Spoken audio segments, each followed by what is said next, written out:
எல்லோருக்கும் வணக்கம். 3ஆம் பாகத்தின் 8வது அத்தியாயம் யோக மண்டபம்.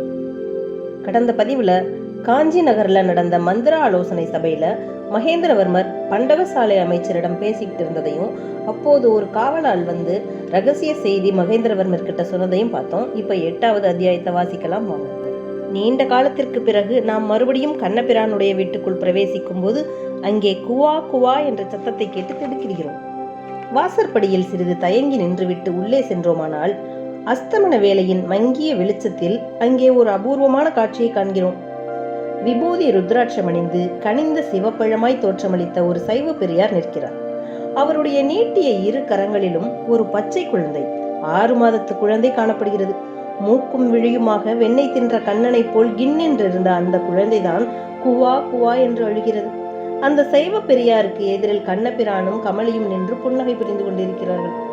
பெரியவர் குழந்தையை கமலியின் கைகளில் விட்டுவிட பார்க்கிறார். கமலி குழந்தையை வாங்கி கொள்ள மறுத்து பின்வாங்குகிறாள். நான் என்ன செய்வேன்? பாட்டனை கண்டால் பேரனுக்கு அவ்வளவு ஆசை, என்னிடம் வரமாட்டேன்கிறான் என்று சொல்கிறாள் கமலி. இதையெல்லாம் பார்த்து கண்ணபிரான் சந்தோஷப்பட்டு கொண்டே நிற்கிறான். குழந்தை குவா குவா என்று கத்திக்கொண்டே காலையும் கையையும் உதைத்துக் கொள்கிறது. கிழவர், கமலி, உன்னுடைய பொல்லாத்தனம் உன் குழந்தையிடம் இருக்கிறது என்றார். அச்சமயம் வீட்டின் கொல்லைப்புறத்திலிருந்து, அதாவது அரண்மனை தோட்டத்திலிருந்து மணியடிக்கும் சத்தம் கேட்கிறது. பெரியவர் அதை கேட்டதும் அதிக பரபரப்பை அடைகிறார். அப்பால் இப்பால் பார்க்கிறார். குழந்தையை திடீரென்று தரையில் விட்டுவிட்டு தோட்டத்தை பார்க்க ஓட்டம் பிடிக்கிறார். கமலி தன் கண்களில் தீப்பொறி பறக்க, பார்த்தாயா உன் தகப்பன் சாமர்த்தியத்தை? பச்சை குழந்தையை தரையிலே போட்டுவிட்டு ஓட எப்படித்தான் மனம் வந்ததோ என்றார். கமலி, அப்பாவின் பேரில் குற்றமில்லை. நாத பிரம்மம் நேரிலே வந்து கூப்பிடும் போது அவர் என்ன செய்வார்? நாத பிரம்மமும் ஆச்சு, நாசமாய் போனதும் ஆச்சு. வெறும் ஆஷாட பூதி. அவ்வளவு வைராக்கிய புருஷராயிருந்தால் காட்டுக்கு தபசு செய்ய போவதுதானே. அரண்மனை தோட்டத்தில் சிங்கார மண்டபத்தில் என்ன வேலை? சமாதி கட்டிக்கொள்ள இங்கேதானா இடமகப்பட்டது? அது போகட்டும், என் பொல்லாத்தனம் எல்லாம் என் குழந்தைக்கும் வந்திருக்கிறதாமே. கிழவரின் வாய் துடுக்கை பார்த்தாயா? இவருடைய மகன் மட்டும் ரொம்ப சாதுவாம். பார், நான் போய்விடுகிறேன். என் தங்கை சிவகாமியை பார்க்க வேண்டும் என்று எனக்கு கூட ஆசையாயிருக்கிறது. கோட்டை கதவு திறந்ததும் இந்த பொல்லா பிள்ளையையும் அழைத்து கொண்டு போய்விடுகிறேன். இந்த அரண்மனை சிறையில் யார் இருப்பார்கள்? கமலி இப்படி மூச்சு விடாமல் பேசிக்கொண்டே தரையில் கிடந்த குழந்தையை எடுக்க போனாள். கண்ணனும் அதே சமயத்தில் குழந்தையை எடுப்பதற்காக கீழே குனிந்தான். இருவருடைய தலைகளும் மோதிக்கொண்டன. இந்த பொல்லாதவனை நீ ஒன்றும் எடுக்க வேண்டாம் என்றாள் கமலி. அப்படித்தான் எடுப்பேன், நீ என்ன சொல்கிறது என்றான் கண்ணன். இப்படி இவர்கள் குழந்தையை தரையிலிருந்து யார் எடுப்பது என்று சண்டை போட்டுக் கொண்டிருக்கும் போதே வாசலில் குதிரை சத்தம் கேட்டது. சற்று நேரத்துக்கெல்லாம் யாரோ உள்ளே வந்தார்கள். யார் என்று திரும்பி பார்த்த கண்ணபிரானும் கமலியும் அப்படியே பார்த்தபடி பிரமித்து நின்றார்கள். ஏனெனில் அவ்விதம் திடீரென்று வந்தவர் சாக்ஷாத் மகேந்திர பல்லவ சக்கரவர்த்தி தான். ஓஹோ, இங்கேயும் ஒரு யுத்தமா? நாட்டிலே யுத்தம் நின்று விடும் போல் இருக்கிறது. ஆனால் உங்கள் வீட்டு யுத்தம் மட்டும் நிற்கவே நிற்காது போல் இருக்கிறதே என்று சக்கரவர்த்தி கூறியதும் தம்பதிகள் பெரிதும் வெட்கமடைந்து மறுமொழி சொல்ல முடியாமல் நின்றார்கள். பிறகு மகேந்திர பல்லவர், கமலி, உன் குழந்தை சௌக்கியமாயிருக்கிறதா என்று கேட்டுக்கொண்டே அருகில் வந்து குழந்தையின் முகத்தை பார்த்துவிட்டு, கண்ணனை அப்படியே உரித்து வைத்திருக்கிறது. சின்ன கண்ணன் என்றே பெயர் வைத்து விடலாம். மாமல்லனுக்கு கல்யாணமாகி இந்த மாதிரி ஒரு குழந்தை பிறந்தால் அரண்மனை கலகலவென்று இருக்கும். அரண்மனையில் குழந்தை அழுகை சத்தம் கேட்டு வெகு காலம் ஆயிற்று என்று தமக்குத்தாமே பேசிக் கொள்கிறவர் போல சொல்லிவிட்டு, கண்ணா, உன் தகப்பனார் எங்கே என்று கேட்டார். இப்போதுதான் வசந்த மண்டபத்துக்கு போனார் பிரபு என்றான் கண்ணன். ஆ, மகரிஷி யோக சாதனைக்கு போய்விட்டாரா என்று மகேந்திரர் கேட்டபோது கமலி லேசாக சிரித்தாள். கமலி சிரிக்கிறாள். உங்களைப் போல் இளம் வயதாயிருப்பவர்களுக்கு யோகம் சமாதி என்றால் சிரிப்பாகத்தான் இருக்கும். வயதாகி உலகத்தில் விரக்தி ஏற்பட்டால் அப்புறம் நீங்களும் போகும் வழிக்கு கதி தேடலாம் என்று யோசிப்பீர்கள். போகட்டும், உங்களுடைய யுத்தத்தை தொடர்ந்து நடத்துங்கள். நான் யோகியை பார்த்துவிட்டு போகிறேன் என்று சொல்லி கொள்ளை பக்கம் நோக்கி சென்றவர் வாசற்படியண்டை சற்று நின்று, கமலி, உன் சிநேகித சிவகாமியை கூடிய சீக்கிரத்தில் நீ பார்க்கலாம் என்று கூறிவிட்டு மேலே நடந்தார். சக்கரவர்த்தி மறைந்ததும் கமலி, கண்ணா, இதென்ன? சக்கரவர்த்தி திடீரென்று வந்து நம் மானத்தை வாங்கிவிட்டார்.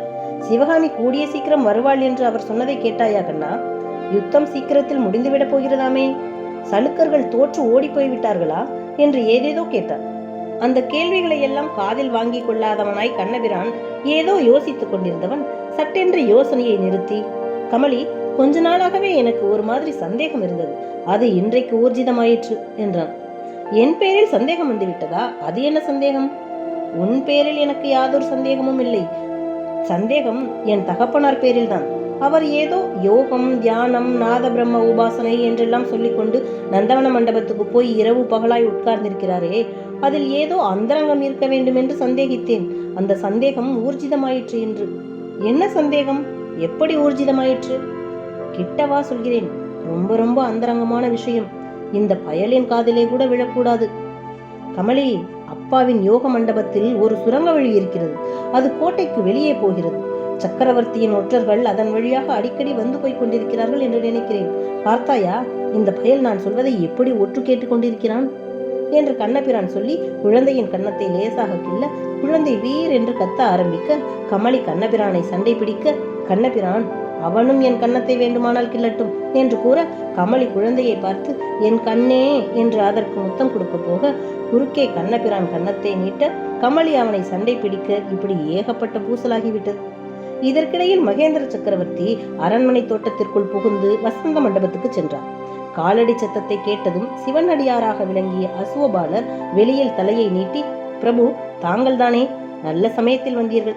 இப்போதுதான் மணி அடித்தது என்று கூறி மண்டபத்தின் நடு மத்தியில் இருந்த சிவலிங்கத்தை அப்பால் நகர்த்தவும் சிவலிங்கம் இருந்த இடத்தில் ஒரு பள்ளமும் அதற்குள் மங்கிய லேசான வெளிச்சமும் தெரிந்தன. சில வினாடிகளுக்கெல்லாம் அந்த பள்ளத்தில் இருந்து சத்ருக்கணனுடைய தலை எழுந்தது. பிறகு சத்ருக்கணனின் முழு உருவம் வெளியில் வந்தது.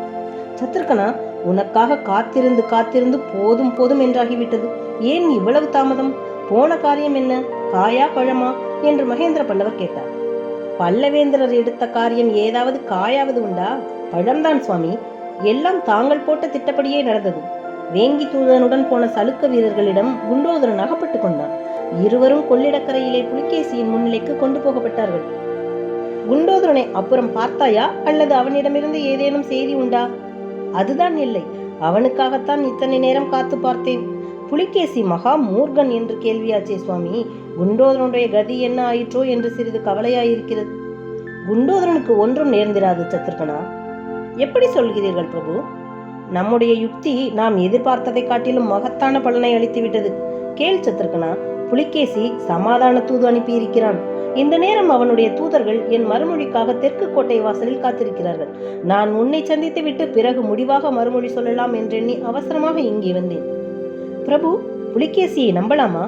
மகா வஞ்சகன் என்று சொல்கிறார்களே என்றான் சத்ருக்கணன். அவநம்பிக்கை கொள்வதற்கு இடமில்லை சத்ருக்கணா. ஆனாலும் குண்டோதரன் திரும்பி வந்தால் அவனை சில விஷயம் கேட்டு உறுதிப்படுத்திக் கொள்ளலாம் என்று நினைத்தேன். இவ்விதம் மகேந்திரர் சொல்லிக் கொண்டிருக்கும் போதே சத்ருக்கணன் எந்த பள்ளத்தில் இருந்து வெளிவந்தானோ அந்த பள்ளத்திற்குள் இருமல் சத்தம் கேட்டது. பேசிக் கொண்டிருந்த இருவரும் திடுக்கிட்டார்கள். அடுத்த வினாடி அந்த பள்ளத்தில் குண்டோதரனுடைய தலை தெரியவே அளவிறந்த வியப்போடு ஓரளவு அமைதியும் அடைந்தார்கள். குண்டோதரா, உனக்கு 100 ஆயுசு. இப்போதுதான் உன்னை பற்றி பேசிக் கொண்டிருந்தோம்.